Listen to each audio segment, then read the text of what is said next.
radio program or website and reading a headline that year, month, season, day has broken the record for the hottest on record.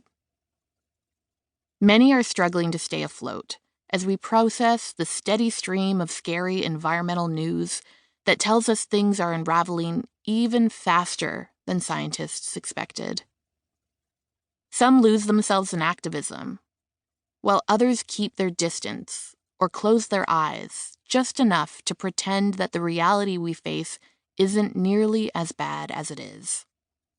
For some whole communities, who may be contending with the immediate practical threat of hurricanes, heat waves, floods, rising sea levels, drought, or raging wildfires, closing one's eyes isn't an option.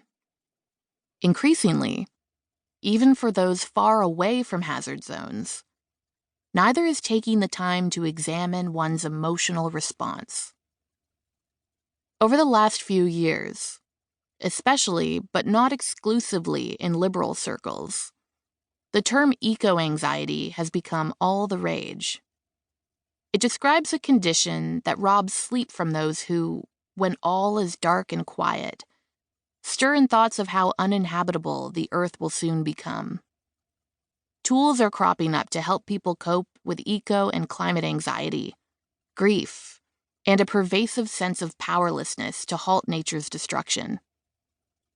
Self-care guides, climate-conscious therapists, and a cottage industry of coaches have emerged to help folks grapple with ecological uncertainty, find community support, and focus on the pro-environmental actions they can take.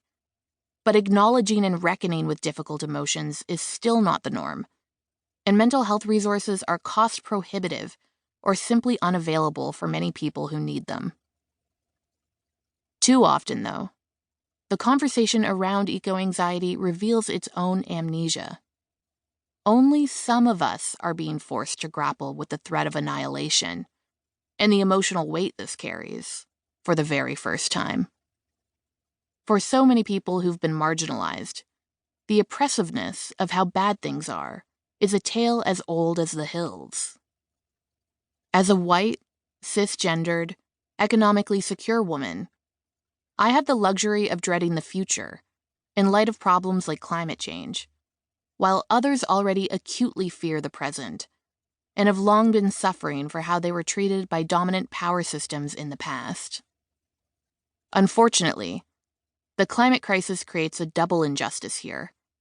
As the most marginalized, those who had the least to do with creating this mess, predominantly poor people of color, are disproportionately harmed by a warming world.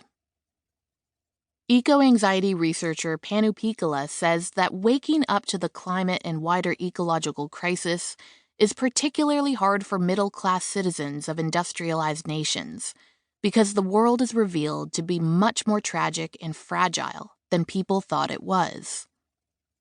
This profound disruption, which can be as severe as an internal shattering, sends them into a grief-stricken process of mourning the lost future they believed would come, a future of ecological stability. This then erodes their sense of security. As more and more people who've been living comfortable lives wake up feeling eco-anxious, that awareness comes with a risk.